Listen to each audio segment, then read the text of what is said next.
जय श्री हरि। बंधुओं, आज का विषय है कि किसी घुशल नामक व्यक्ति ने प्रश्न किया।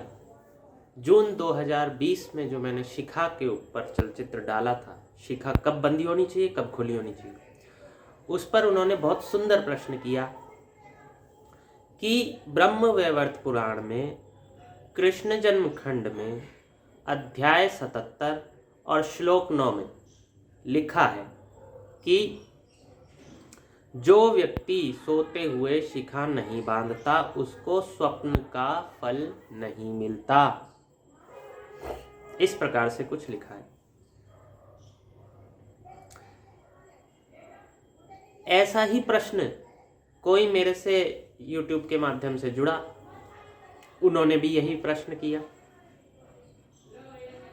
अब इस प्रश्न का उत्तर देने की बारी आई। उत्तर देने का नंबर आया, समय आया और आपको इसका बताते हैं कि क्या कारण है। 2020 का तो चलचित्र आपने देखा ही था। आगे बढ़ते हैं। प्रत्यक्ष प्रमाण न देते हुए इसका ऐसा प्रमाण आपको दूंगा जिसके माध्यम से आप ये बात समझ जाएंगे, परतः प्रमाण के माध्यम से। क्या बंधुओं, पहले आपको शास्त्र दिखाते हैं तब बताते हैं। ये है बंधुओं कामाक्षा मंत्र, रंग और कर्म के भेद। देखिए क्या लिखा है। स्तंभन क्रिया में पीले रंग का, उच्चाटन क्रिया में धूम्रवर्ण का, विद्वेषण में लाल रंग का, वशीकरण में, मोहन और आकर्षण में लाल रंग का, मरण क्रिया में काले रंग का एवं शांति क्रिया में श्वेत रंग का ध्यान इस प्रकार से चिंतन करना चाहिए। ध्यान रखें।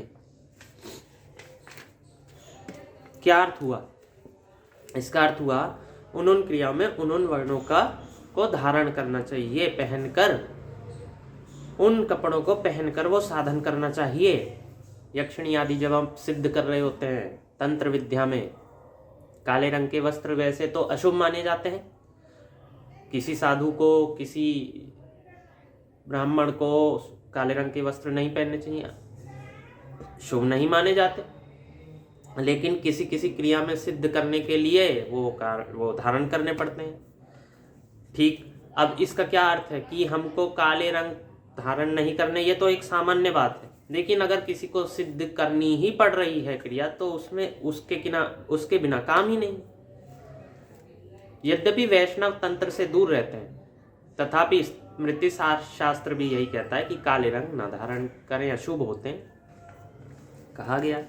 आइए अगला आपको बताते हैं। और हाँ, किन्हीं किन्हीं स्थानों पर धारण भी किया जाता है, वो उस कर्म का धर्म है। अब यहां रावण संहिता,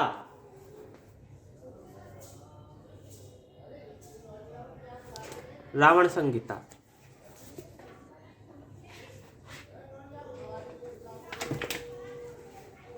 इसमें लिखा है, शंकर जी बोले, अब मैं मसान सिद्धि अर्थात मुर्दे के ऊपर चढ़कर सिद्धि किस प्रकार की जाती है इस आश्चर्यजनक क्रिया का वर्णन करूंगा। ये देखिए,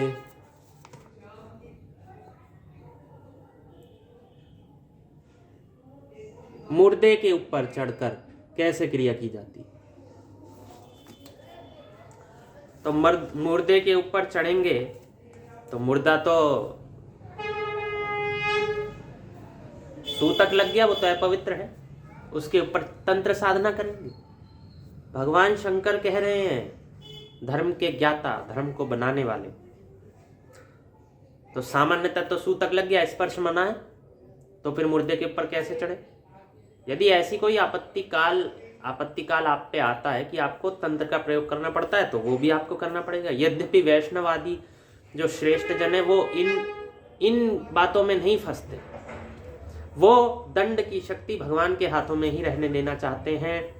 अथवा भगवान की आज्ञा हो तो अलग बात है, उनका मन नहीं करता, सबके अपने अपने भाव हैं।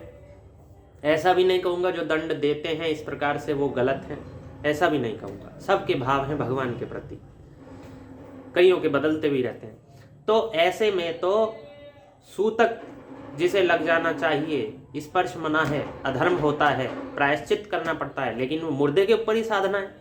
इसी प्रकार शिखा के विषय में जो कृष्ण जन्मखंड अध्याय 77 श्लोक 9 में ब्रह्म वैवर्त पुराण में कहा गया है कि सोते समय शिखा जो नहीं बांधता उसका फल नहीं मिलता, शुभ फल नहीं मिलता।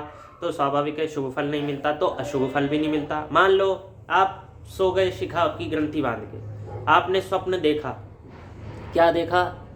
आप मर गए। तो शिखा ग्रंथि बांध के स्वप्न देखा, मर गए, तो मतलब आपको स्वप्न का फल मिलेगा कि आप मरोगे? तो ये तो अच्छा नहीं है। यदि शुभ स्वप्न आएगा तो अशुभ स्वप्न भी आएगा, अशुभ का भी फल आपको मिलेगा ग्रंथि मारकर। जो साधना भगवान के जो वचन होते हैं वो बहुत सूक्ष्म होते हैं। संभवतः भगवान ने ये जो वचन कहा हो कि यदि आप कोई ऐसी साधना कर रहे हो जिसमें आपको स्वप्न आए तो हो सकता है कि शिखा की ग्रंथि बांधनी पड़े उसमें सोते समय। लेकिन इसका अर्थ ये नहीं है कि वो नियम हो गया। जो नियम है वो नियम रहता है। जैसे सामान्य नियम है सोते समय शिखा की ग्रंथि नहीं बांधनी। क्यों? सोते समय लार, अश्रु और बहुत सारी अपवित्रता, स्वेद, पसीना आदि निकलता रहता है शरीर से, इसलिए अपवित्र अवस्था में तो शिखा हम नहीं बांध के सो सकते। इसलिए सोते समय शिखा खुली होनी चाहिए। जहाँ ये बातें कही गई हैं वो विशेष रूप से किसी साधन आदि के लिए हो सकती हैं, लेकिन वो कोई नियम नहीं है। इसलिए बंधुओं, ये सब बातें आप ध्यान रखते हुए, विवेक पर चलते हुए ही शास्त्र अध्ययन करते हो तो विवेक पर चलें, गुरुजनों से पूछें, आचार्यों से चर्चा करें।